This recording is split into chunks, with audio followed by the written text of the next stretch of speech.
So now we've got this thing where like the churches are supposed to evangelize purely on the basis of like their doctrinal proposition. Like God made you, God wants you to be happy with him forever in heaven. Okay, that's all true and good.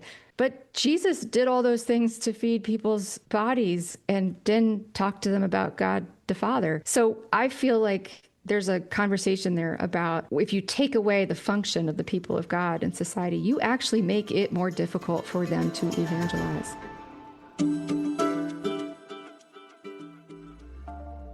And welcome back to The Narrative. Aaron Baer, David Mahan, flying old school with you here today on a big day, I feel like, David, for us at CCV, for a lot of folks who have been involved in the movement to protect kids from this transgender medicine for a long time. A big week, I should say, because the U.S. Supreme Court put out the Scrimeti case that was over the Tennessee law, very similar to Ohio SAFE Act, that banned transgender medicine on kids. It was a 6-3 decision that the court issued, upholding the Tennessee ban on transgender medicine on kids, and really a historic day for the country, for kids, for this movement. Really one of the first, I'd say, major losses at the Supreme Court for the LGBT sort of political movement in recent years, which is significant in a lot of ways as well. And a lot to unpack here. But before we do, Dave, when you saw that, what was just your reaction when this came out? I know it was a busy day, and I remember just walking into your office and you were like, "Hey, we just won Scrimeti." And like what? Yeah, there's so much other stuff going on that I was like, "Oh, I mean, typically when a case like this is coming down, we're sitting at our computers waiting for the case to come out." This is one that was heard over the winter, and we were kind of anticipating this thing hitting in June, but you never know when. I would have thought it would have come a little later in the month, being such a controversial issue. But I mean, just felt amazing. I mean, first thing I did was text Nalani, our former legislative liaison, and she was like, "Praise God." But this is one that we kind of saw going this way. It was straight down, conservative, more liberal line, 6-3. But yeah, extremely excited, and the ramifications it would have for our bill here, the SAFE Act, House Bill 68 here in the state of Ohio. Yeah, I think, just from that perspective, unfortunately with our bill right now, it's held up. Well, it's not held up anymore. It's in effect, but it is stuck in state court, right, at the state Supreme Court. That's where they've brought their challenge, is in state court. But really, this clears the air for when we ultimately win there. We feel really confident about our prospects at the state Supreme Court. When we ultimately win there, then this really puts all other legal challenges to bed on that. I went through. There were a lot of things as I went through and read this case. We were going to record a little bit ago, give you a little inside baseball to all of our narrative friends out there. We were going to record a little bit ago.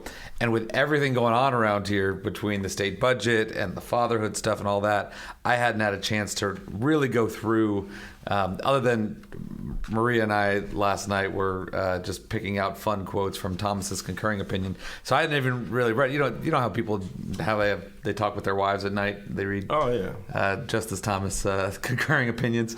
I hadn't had a chance to go through this, but I got to tell you, Dave, as I went through, especially Thomas's concurring opinions, because for those of you who don't really track the court real closely, the way these things typically go is you have the court's majority opinion, right? So whatever side the 6 or the 3 or the 5 or the 4 is on, whatever, you have one justice who writes that main opinion, and then all the other justices join in on it.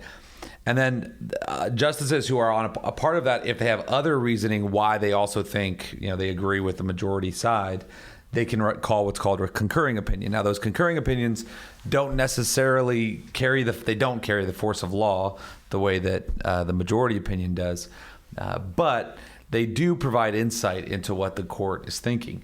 And where Justice Roberts' majority opinion was very careful, Justice Roberts never likes to do big sweeping rulings, right? And he likes to really kind of pick his spots with the way he writes.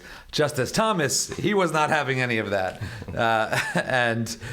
Which he kind of stays silent on a lot of things. He rarely really speaks does. up, but he kind of went out on this one. He really, and I think the biggest thing that he did on this, Dave, that jumped out, which, was I think is probably the most damaging thing the court has done in the last 15 years, was the Bostock case, right?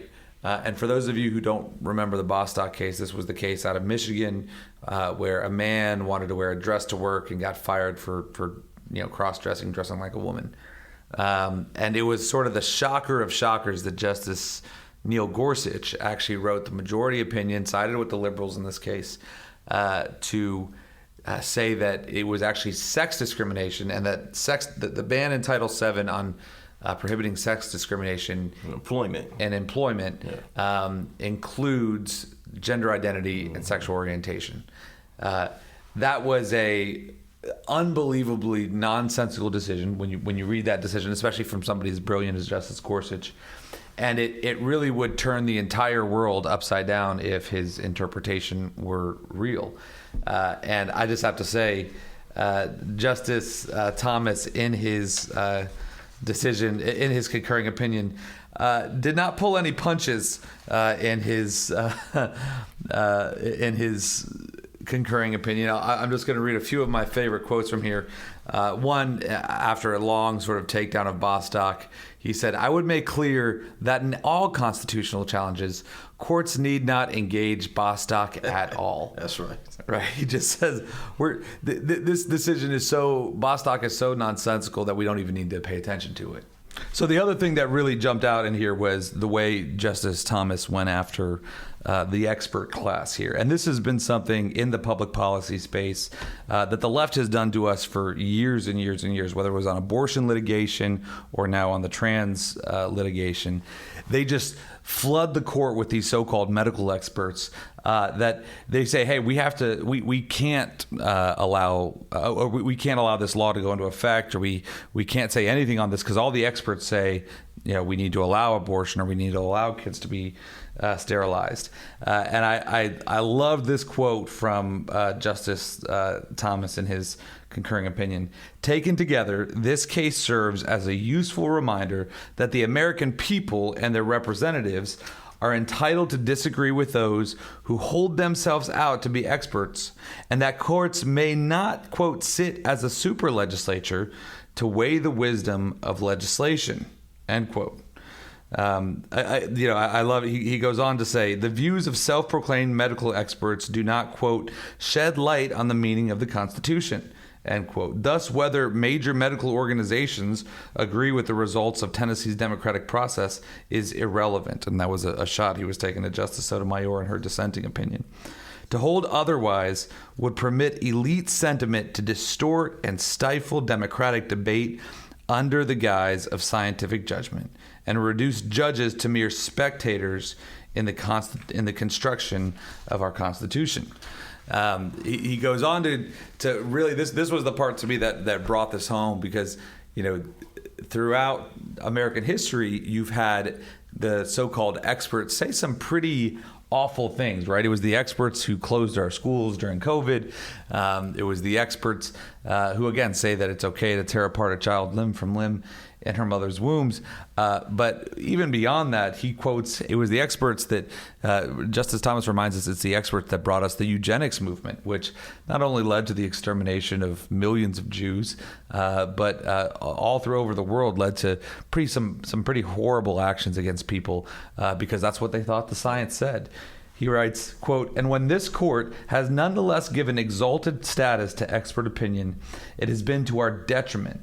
Past deference to expertise provided the theory of eugenics, quote, added legitimacy and considerable momentum, with this court throwing its prestige behind the eugenics movement in its 1927 decision upholding the constitutionality of Virginia's forced sterilization." Lobotomies. And on this one, it really came back to bite them, because all the experts, because of how insane this was, the experts were focusing on how these procedures impact one group of people. right? Because you can't say that this was good for everybody. And I think that's what Justice Roberts brought up, was that he was saying that there are sincere concerns with what we call gender medicine. And it doesn't just affect, concerns as it relates to kids that struggle with their gender, but these impact everybody, right? This could have impacts on everybody because, first of all, how do you even diagnose who needs them? Right. Right. Yeah. No, and I mean, honestly, and that's to me, the other, I think Justice Thomas's opinion is the must read here. But along with that is the New York Times story that just came out, how the transgender rights movement bet on the Supreme Court and lost. And it's a super long article, and it's behind a paywall. But, Dave, it's what we saw throughout this whole process here in Ohio, where they would come out, the left and the children's hospitals and the media would come out with such definitive statements about, oh, well, this is where the medical community was. And then we saw, the sort of main pro-transgender medical institution, WPATH, which is the World Professional of Adolescent and Transgender Health or something like that, right. That their standards of care were evolving even as they went, right? And then you had the whole leak from what the New York Times story documents is, there was this challenge, the legal challenge in Alabama, which exposed the internal WPATH files that showed all of the ways they were literally changing their standards of care to support their political positions. And then the Cass review, which Justice Thomas talks about as well, which UK. Out of the UK, that showed, hey, none of this data is real. And that what the New York Times story does so well is it shows how even the Biden administration were talked into. We're kind of politically pressured, and we're happy to go along with. I don't want to make it sound like they were innocent here, but they were being told all along the way by the medical experts in the ACLU, oh, we're good. The medical science is on our side. The science is settled.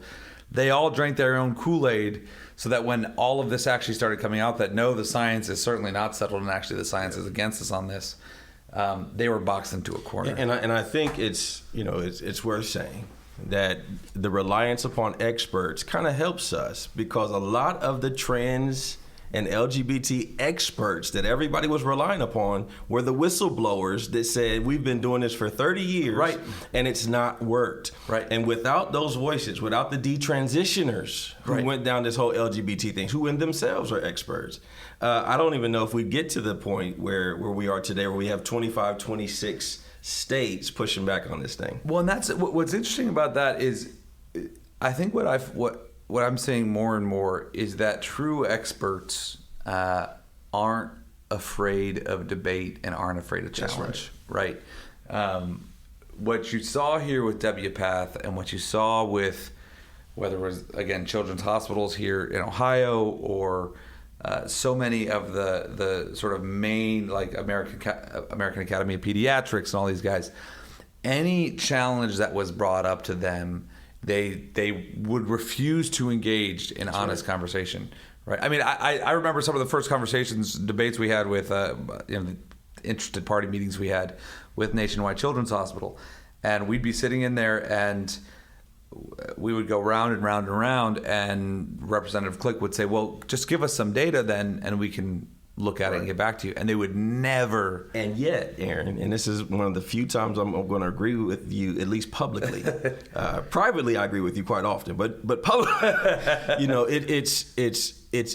it took us 5 years to get across the finish line because we didn't have legislators that would press the other side on the facts. Right.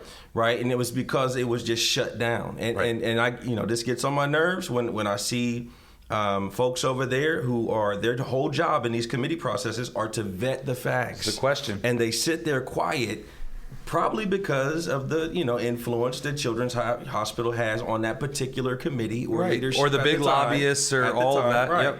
And so it's not just a battle of facts, it's who has the courage to stand up, like in this case, Brian Stewart did, and ask Children's Hospital, do you perform surgeries or do you refer out for surgeries, and would not relent until they gave him the answer. Right. And they didn't want to, they dodged, and that's this gets a little bit to the Elon Musk sort of free speech side of things. The way you see the left try to shut debate down today, right? If you are so confident in your position, right, so confident in the views you have, why was the left so afraid to have the debate on these things? And their rhetoric was, oh well, we can't debate the existence of people. What does that even mean? It's just the dumbest kind of rhetorical device to try to shut down debate that we saw with this. And in this case, it wasn't even just about gender, right? And that goes to, again, Justice Roberts' point. It's a Lupron, right? Lupron, we know, has been jacking up kids who are not gender dysphoric, right? Who don't struggle for years, right? But now because a kid says that they are trans, then Lupron is perfectly fine. Well, and that gets to the last thing in Justice Thomas's concurring opinion that I thought was so good, that again drives home. This is one of those core principles that matters so much for the way our country works, is because you have the expert class, but then you also have leaders who are in charge of understanding what is good for society, taking in all of the other considerations at play. And again, the best example of all of this is COVID. So you had the medical experts who were thought in their best medical judgment, the safest thing to do, if all we're focused on is stopping COVID, the best thing to do is to lock everybody down, right? Well, there's a reason why we don't make the President of the United States be the highest ranking general, right? Because the President of the United States needs to consider not just what's the best war plan, but what's the best plan domestically. Same thing here. We don't make the governor just the highest ranking doctor, because they should not just be thinking about what does the medical science say, but what also is good for kids' education and good for the economy, and weighing all of these various needs. In this same way, lawmakers don't need to just look at, I love what Justice Thomas wrote here, setting aside whether sex transition treatments for children are effective, states may legitimately question whether they are ethical. That's right. So it's not just a question of, are these drugs safe for kids, even though they're clearly not. It's not just a question of, can you actually change your sex, which again, you cannot. But it's also, can a child actually make this decision for them? And that goes well beyond a medical question. That's an ethical one, and one certainly that states need to be able to, states preserve the right to be able to make a decision for their population, for their voters. And so there's so much good stuff from this decision that we're able to build on. Hopefully, too, it is the beginning of the end. Again, as I mentioned, Justice Roberts doesn't like to make sweeping decisions, doesn't like to overturn past major precedent, especially recent precedent. The Bostock case, it either is going to get overturned, or it's just going to be this weird sore thumb standing out there because it's so nonsensical, the implications it would have for our country if it gets really enforced fully by the court. So overall, a big day and something for us to build on in the future for sure. One thing that did not come up, which I was kind of shocked, was that the court did not rule on the surgeries. They ruled on puberty blockers, cross-sex hormones, but the reason was just that the other side didn't even challenge the fact that we don't need to be cutting on kids with gender dysphoria. But it still is a sweeping indictment. On what has been going on with kids in our country. No, that's exactly. Well, and honestly, that's one of the things that comes up in this New York Times story about how, the man. We all remember. I don't even remember what his name is, but he went by Rachel Levine, the transgender military official. Yeah. That was working for Trump or for Biden. That was really pushing Biden further and further left. He was kind of the face of this for the Biden administration. And all of a sudden, when they started realizing how politically toxic it was, it talks about how they stopped arguing on the transgender surgery stuff because Trump was just blowing them up over it, rightfully so. Again, elections matter. Last thing, I know we spent a ton of time on that, but this was a huge week for CCV, especially for that Hope in a Future report that we put out. We had a big press conference earlier this week with the president of the Senate, Rob McCauley, Jack Brewer, former NFL player, Cam Babb, former OSU football captain, Senator Michelle Reynolds, former Florida Speaker of the House, Chris Sprouse, all on this fatherhood initiative. Dave, you could probably explain better than us what was put in the budget and why this was such a big deal. Yeah, in a nutshell, $20 million. Kind of modeling what happened in Florida. They had $70 million attributed to responsible fatherhood, and it was just because at the time, the Speaker of the House saw data on fatherless homes and the impact on children and families, very similar to what we just put out with our Hope in the Future report, just laying it all out there. And it impacted him so much that he said, listen, we've got to do something about this. Thankfully, he was friends with our Senate president, Senator Rob McCauley. And now here we are sitting where the Senate passed in their version of the budget $20 million to go towards responsible fatherhood, and hopefully we can see that through the conference committee process. Yeah, and I think for us, one, it was a special day, at least for me, getting to stand up there at the press conference with our Hope in a Future report, and getting to see, hey, look, here was this big study that we poured a lot of time and energy and resources in. Listening to our Senate president reference data that we... Exactly, citing stats. The main sort of PowerPoint slide backdrop was our slide from the Hope in a Future report that shows 53% of Ohio kids are raised in households without a married dad. And getting to have that conversation in there, which for us... Yeah, this is a $60 billion budget. $90 billion if you count all the next $30 billion that the Fed send in for Medicaid on the match and all that. But really $60 billion, and this is $20 million of that.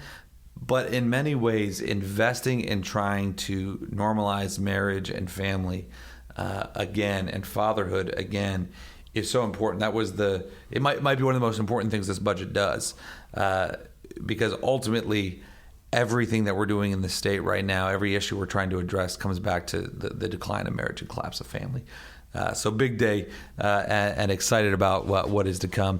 But also excited about the interview coming up. We have Catherine Pakaluk, who's the writer of Hannah's Children. I worked on that name quite a bit. I practiced. Good job, man. David and Claire are proud of me. But this is an interview that Mike and David actually did with Catherine. I'm not going to take another shot at her last name because I'll mess it up. But stay tuned. We'll be right back here with that interview with Catherine and David and Mike. Hey, narrative listeners. Christians in the marketplace today face more unique and challenging threats than ever before. Businesses are following woke capitalism, chambers of commerce are beholden to social justice, and secular activists are chipping away Christians' First Amendment rights. As Ohio's only Christian chamber of commerce, the Christian Business Partnership stands in the gap to advocate for, to educate, and to celebrate Christian business owners. Joining the partnership also allows businesses to provide their employees with healthcare insurance, workers' compensation, and exclusive banking and educational discounts. To find out more and to join, go to cbpohio.org. That's cbpohio.org. And we're back on The Narrative. Mike Andrews and David Mahan, joined now by Catherine Pakaluk, who is an author, recently having written a book called Hannah's Children, The Women Quietly Defying the Birth Dearth. She received her doctorate in economics from Harvard University and is an associate professor of social research and economic thought in the Bush School of Business at the Catholic University of America in Washington, D.C. She lives in Maryland with her husband and their 8 children, and we are so grateful to have you on the podcast today, Catherine. Thanks for the time. You're welcome. It's great to be here. Well, I noticed that you've got a background in economics, and yet you're talking about family issues here. So tell me a little bit about how economics, because I think stock market, finances, and that kind of stuff, how does that fit into studying something like fertility rates? Yeah. Well, I could give you the theory answer or the history answer, and maybe I'll do both, but quickly. I won't bore you. Both would be great. We got plenty of time. Yeah. But actually, economics maybe think about like the father of modern economics, like Adam Smith, right? Somebody like Adam Smith. You're just kind of looking around at the world and you're asking that question, like, why is there what there is? In other words, if we, a little bit of introspection, if we're like John Locke, or even if we're just, we're sitting in the Garden of Eden and we're thinking like, it's nice if ripe fruit falls from the tree, perfectly ready to eat, but actually most of the time we have to do a little cultivation. So Adam Smith asked that question, like, where does wealth come from, and why do some countries grow and prosper, and why do others not grow and prosper? So it turns out there's some kind of patterns and laws, and that whole inquiry, which is, I would say, very much it's very much integrated with the history of Christian thought, actually, right? Because this is very much related to, we think about economics as the science of human provision. How do you go out and provision yourself, but more importantly, your family and the people who depend upon you? And provision is so closely related to providence, right? So God's providence and how we think about God providing. So what God does for us is he doesn't provide, the table isn't set, right? He's not like the divine chef in the sky, right? Who's sort of dropping prepared food and materials on our plate. But what he has done for us, it seems, is provided us with this amazing, abundant world and the capacity to reason and to innovate and to trade and to like plan for the future, right? And so you mentioned the stock market, right? That's one manifestation, which is people thinking about speculation, like what will this resource be worth in the future, and being able to make those kind of future trades, which is a part of the way we mirror God's incredible imagination. So those are all parts of that. But that fundamental question is, what are the patterns and the ways in which we provision ourselves and our families? That's what economics is. And so, yeah, of course, like the human family is really at the heart of that. And so a tiny skip from that, really just historically, the history answer for you is, even if we think about Adam Smith, and the economists are working at the same time that he was thinking about the beginning, the question of like how many people there are and where they come from, and are there too many people to be adequately provided for or to be provisioned? That's been a really central question for economists from the beginning. And, I'm painting with broad brush strokes, but like the good economists got the answer right and the bad economists got the answer wrong. Yeah. So I can put more color on that if you want to. Broad brushstrokes here. Sometimes we have to use crayons so that David can understand. But in other words, Adam Smith said, you know what, people are always a source of wealth for a country. Whereas sort of the bad economist, people like Thomas Malthus, said, well, actually, you could have too many people. And if you had too many people, you'd be really worried, and you might need to do things to kind of prevent people from having more children. So yeah, that deep question is kind of obsessed a lot of economists from the beginning, right? Because as soon as you're thinking about provision, you have to think about how many people are we provisioning. So. And when I found out about your book, which released, I think, about a year ago or so now, Hannah's Children is the name of it. Can you just tell us sort of the idea behind the book and what you found as you researched and wrote that? Yeah, absolutely. So the idea was that birth rates are falling all over the place. And so contrary to someone like Thomas Malthus, these people who are worried about overpopulation, or Paul Ehrlich, or we could just think about like the population control people from our childhoods, actually birth rates are falling everywhere. And so it was a really simple thought. It was like, well, all of the normal explanations for why people aren't having children don't really add up. They don't actually work. And people have been very unsuccessful trying to get people to have kids. So maybe like a very simple way to start thinking about the question would just be to talk to people who do have kids. So the basic thought was go out and talk to people who are still having kids in spite of this falling birth rate, and kind of find out what's making them tick. Like, why are they doing this?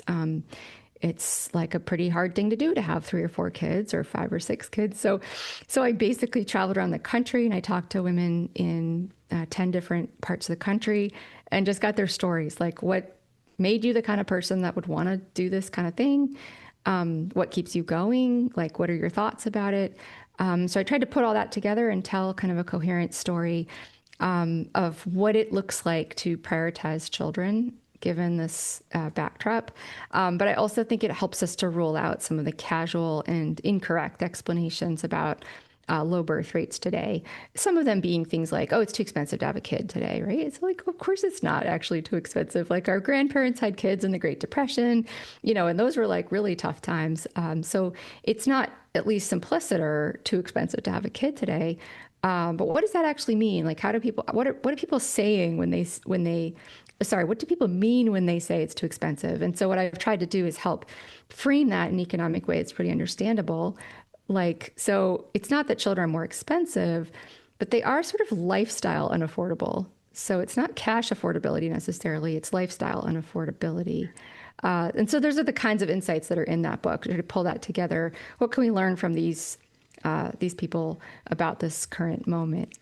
So it's been tremendously exciting to go around and talk to people about the book. Super well received, and I'm just delighted that there's been so much interest in this kind of quirky group of women who had a bunch of kids.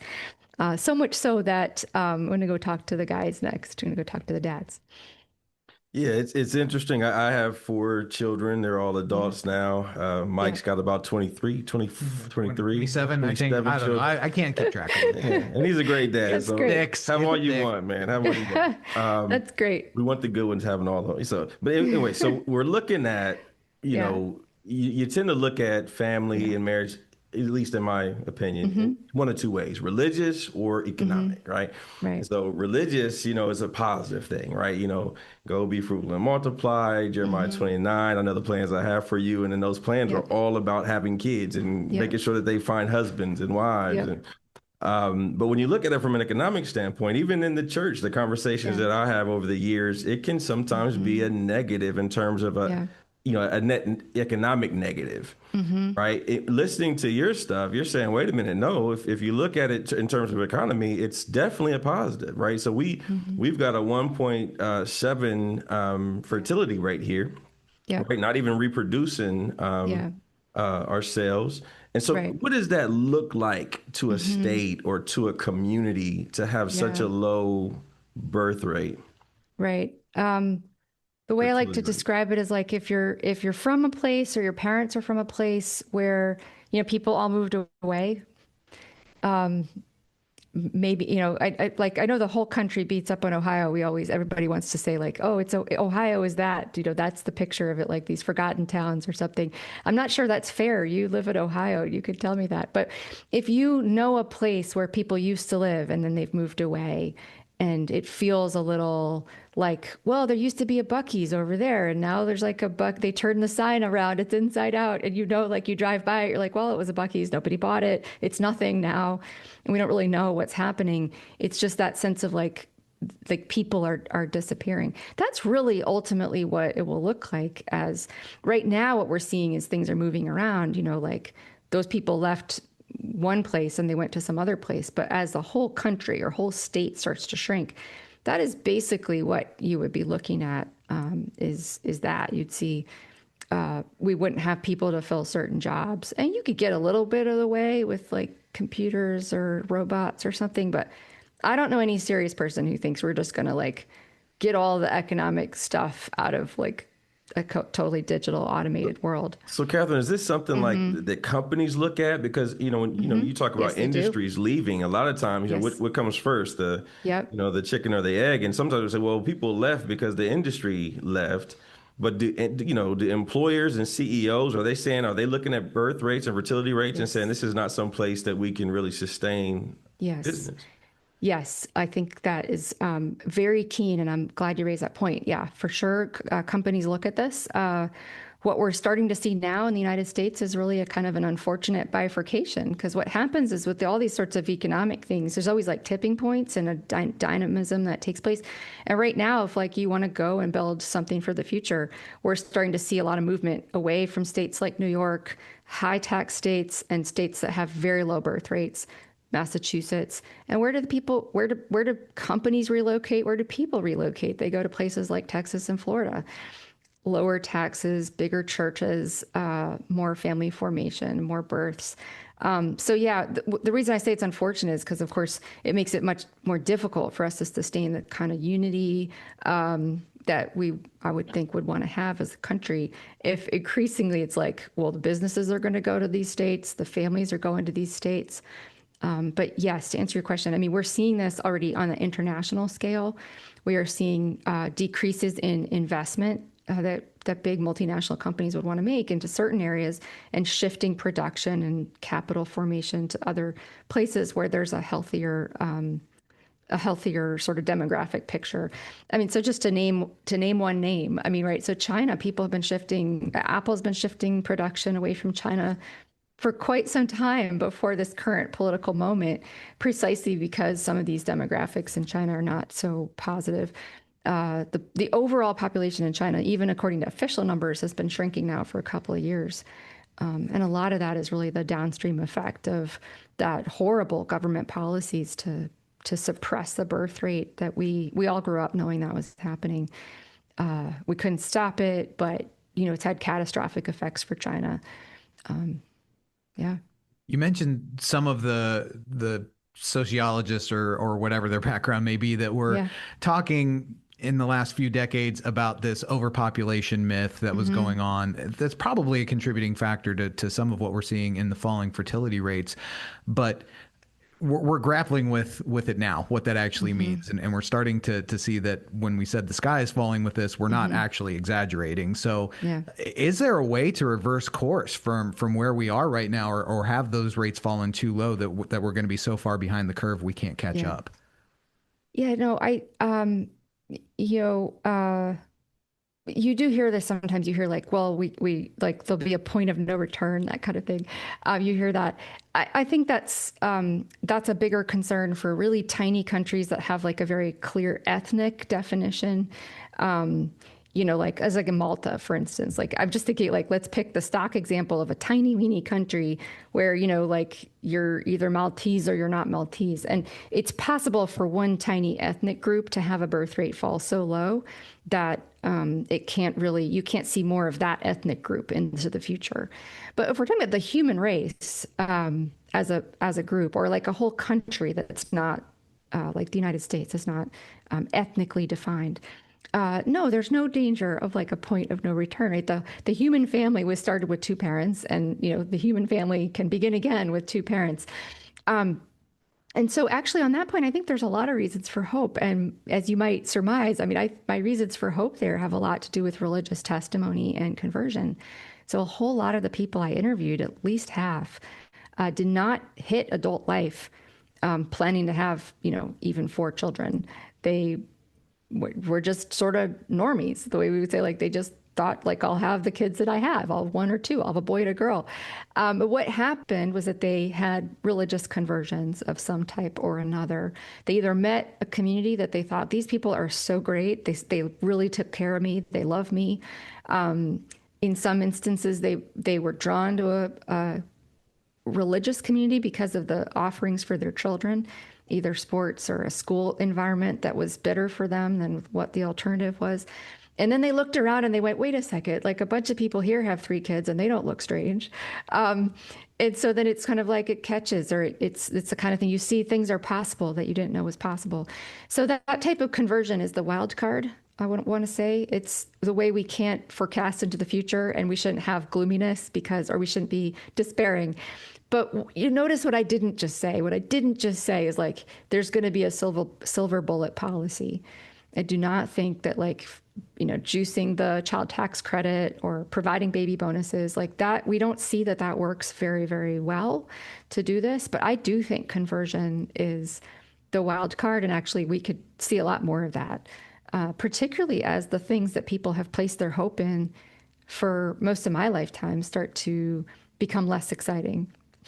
I've done, a lot of work with young people across the country, and I would always ask the question, who wants to have a great marriage and family one day? And a lot of those times I was with kids maybe in a detention center, or kids, inner city who, 72% didn't have a father in a home. And so when we didn't see high marriage rates there, it was like, oh, because they didn't have good models.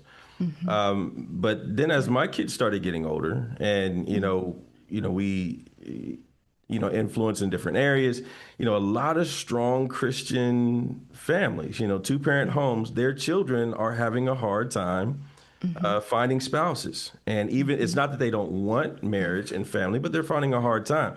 So I don't know if it's just, as cut and dry as well. Folks aren't religious enough. There are a lot of folks in the religious community that are struggling with this, and some say, well, it's because there aren't enough men out there who are mature. Some say, I don't want to lose my freedom. What are you saying amongst the religious of the groups that who are struggling? Right. Well, this is one of the great reasons to do more of this kind of research, interviewing people, trying to figure out what works. And so I would just kind of put this now in the bucket of like, we have to figure out what the best practices are. Because I agree with you 100%. Just having a strong, we could say fertility intention or marriage intention doesn't totally get the job done. It's probably necessary, but not sufficient. And so what I'm seeing is a lot of interesting things. And of course, I'm just one observer. I hope there'll be a lot of other people that continue to do this kind of research, but sharing and studying best practices. So certainly seeing a lot of movement towards like smaller Christian colleges, smaller religious colleges as places where a lot of kids are meeting spouses, finding those spouses. If kids don't meet in college and get married soon after college, then they hit that place where it's like, oh no, it's going to be another 6 years before you find somebody. So certainly I would say like educational communities, especially at the college level, I'm starting to see, I don't know if you guys are seeing this anywhere in your orbit, and I am seeing a lot of people who do a lot of speaking and public engagement on marriage and family, beginning to offer straight up like matchmaking services. Which sounds like, seriously, people are still doing this, but it's coming back because people recognize, because what's happening to the kids, like even my son briefly recently was like, oh, Mom, I'm going to try Hinge, and I'm like, I don't think that's going to work for you. He's like, no, Mom, it's going to be fine as long as I like select the right criteria. Well, let's just say the first couple of options that just didn't work out that well, we'll say. So he's moved off of that. But then he says, so you can make money making matches, because CCV, we got a lot of singles, right? And so I'm just seeing dollar signs here. You do not get to play Cupid, David. No, come on, man. I am saying that I actually think so. My university is about to begin a very specific, we are going to do a year of research and we're going to initiate a program tentatively called the Cana Project. We'll see what it ends up becoming, but it will include a matchmaking component because I don't know if we'll make money on it though. I don't know how much we could charge, but like my friend Katie Faust, who does a lot of work for children and families, I mean, she's keeping a Rolodex. People could submit. I mean, and look, the basic point here is whether we call it matchmaking or we call it, intentional work with singles. The basic point is that, most of human history, young people were assisted in some way by their parents and family, extended family, and church communities, and we've kind of just, I don't know what, I don't even know when we all decided that was dumb, but we stopped doing that. That was like we stopped doing it. And so I just think, it's like people, I would call this in the category of course correction. There's a tremendous amount of course correction that we can undertake. And the more we all talk about it, like this conversation, I think the more it will occur. I am just one person playing one tiny role, but you guys can maybe do whatever you're doing with the singles. But I think the more we talk about it, the more solutions will be presented because actually, like people do, I agree with you. I think people do want to form families and have a great family life. But they're often just, certainly the mainstream education isn't helping people with this. So I'm encouraged by the talking about best practices, but I would want to say we need to do more work on that. For best practices. I mean, right, like on the negative side here, we could say like porn and porn addiction has been a big problem. It's certainly something that impacts both singles and also marriages.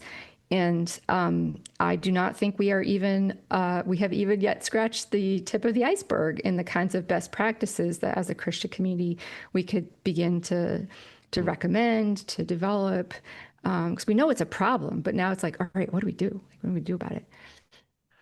Well, I know as part of our Hope in a Future report, we outlined two silos that we need to be in. One, we need to have some state solutions, and the others, we need to have some church solutions. Right. And I'm hearing that in your comments today as well. So I guess what I want to ask is, you seem very firmly rooted in the church has to play a role in this, and we wholeheartedly amen that. But are there any policy solutions that you see that could possibly be effective, or could at least help the church do the work of rebuilding marriages and families? Government out of the way yes. of families. Yeah, so I like that formulation a lot. I mean, economists, of course, I think most of the time when the government gets involved, it's like making unintended consequences in various ways. I mean, so we could think of a couple for sure. Yeah, the way I put it is like, in fact, if you could give me like 10 seconds to do this, your two-sided, what do you call it? Two sides or two? Two silos, basically. Two silos. Okay, your two silos correspond to the two things I like to talk about. You need let's take a different example. Let's take the people running marathons or hiking Mount Everest or something like that. Like there's two types of things you need. One is you need to have the drive. Like you have to want to run a marathon. And I think that's the place where the church comes in. Like the church gives people the drive, the motive, the meaning behind doing hard things. But then, okay, what about the other silo, the state? I mean, it could include the state, include civil society in general. It has to be the kind of environment or climate in which, like, if people want to go out and run marathons, somebody's not going to show up and, like, kneecap you, right? Like, you're at the starting line ready to run your race, and someone's going to get in there and, like, get in your way or block. So, sure, there are those things that can happen. So, I would want to maybe name, like, three, because yeah, that's all I got. Okay. Well, at least just kind of steered the conversation. One is we've talked a lot about this, but I think we can't talk enough about it, is housing. I mean, so the state policies have been in various ways restrictive of the development of housing for all kinds of reasons. And I think states and local jurisdictions could do a lot better work encouraging the building of like family friendly and good housing. My son and his wife, they're 21 years old. They have one baby. They live in Raleigh, North Carolina, and they bought a house last year. Was it right? Early January, I guess, this year. And they bought in a great development that's like they're building these little, like not expensive homes. And so we need more of that. So that's one thing. The second thing, which is a big one, is education. And again, maybe this has more the character of the state or the government is in the way than something that the state needs to build. But we need to free up more churches to help with that educational pipeline and more innovators in the education space in general. Because one of the reasons people who do want to have children, like you give them that desire at church, you bolster that, they get the grace, but then they go out and it's like, well, I'm in school till I'm freaking 28. Like, well, that's a really tough time to start your family. So why does it take so many degrees? Why do people doing the same job today? They did it with less education 30 years ago. So a lot of that's been the credentialing, the inflation of credentials, a lot of reasons for that, but we all see it. So encouraging and allowing kind of policy for, micro schools, hybrid schools, different kind of community schools, alternative pathways. Yep. Education freedom in different ways. I think that can make a big difference if we free that up. And maybe the third thing is maybe to challenge the way states think about welfare programs in general. And I'd say welfare, I mean, I don't just mean the narrowly defined, but I would say like, human services and the kinds of things that help people's needs.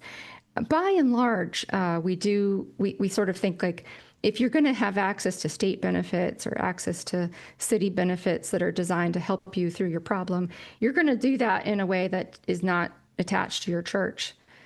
And so we kind of decided to do this at a certain point in time, right? So I think if we could think a little bit harder about if there are going to be benefits attached to something, again, think about education as a model, allowing those public monies to flow through religious and local entities that are particularly connected to churches. Because what we're trying to do is we've got like family policy over here.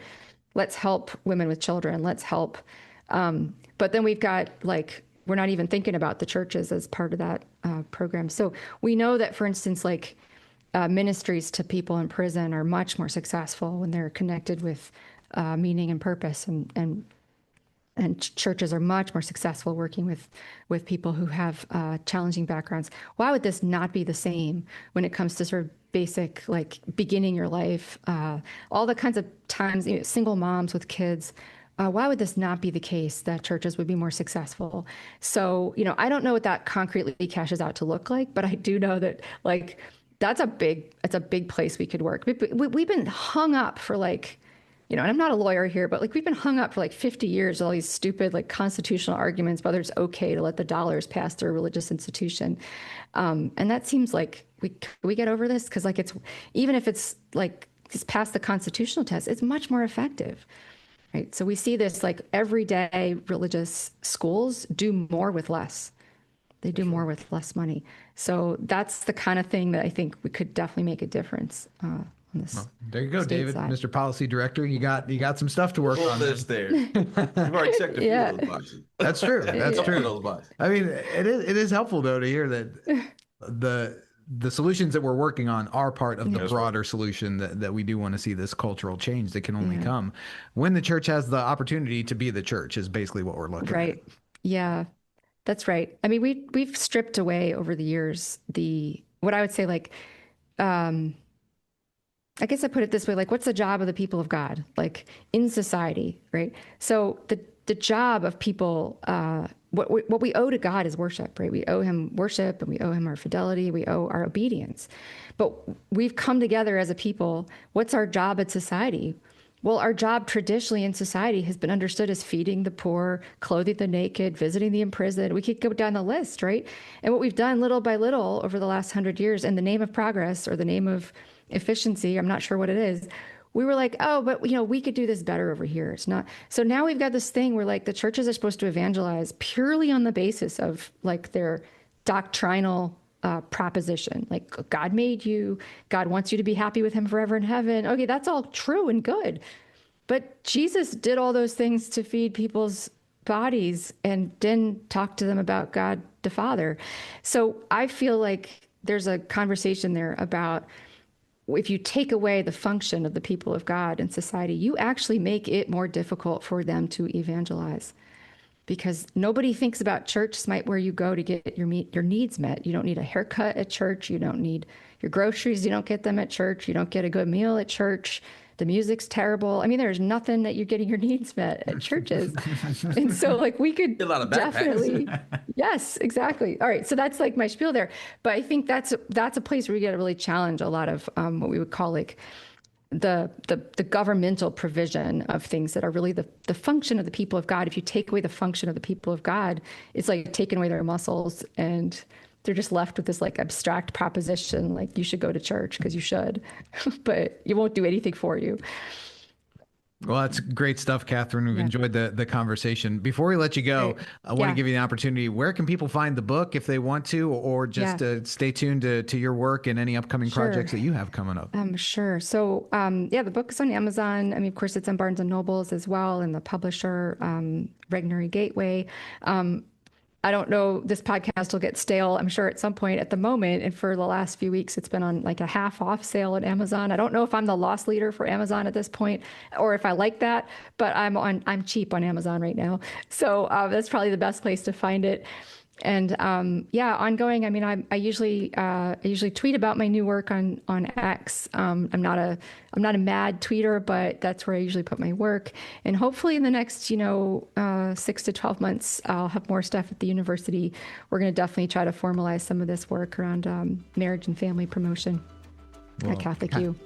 Catherine Pakaluk, thank you so much for your so work and for welcome. joining us today on The Narrative. Thank you for tuning in to this episode of The Narrative, presented by CCV and produced by Wessler Media. If you found today's episode insightful, leave us a review or rating and subscribe anywhere you get your podcasts. We're your hosts, Mike Andrews, Aaron Baer, and David Mahan, and we'll see you next time on The Narrative.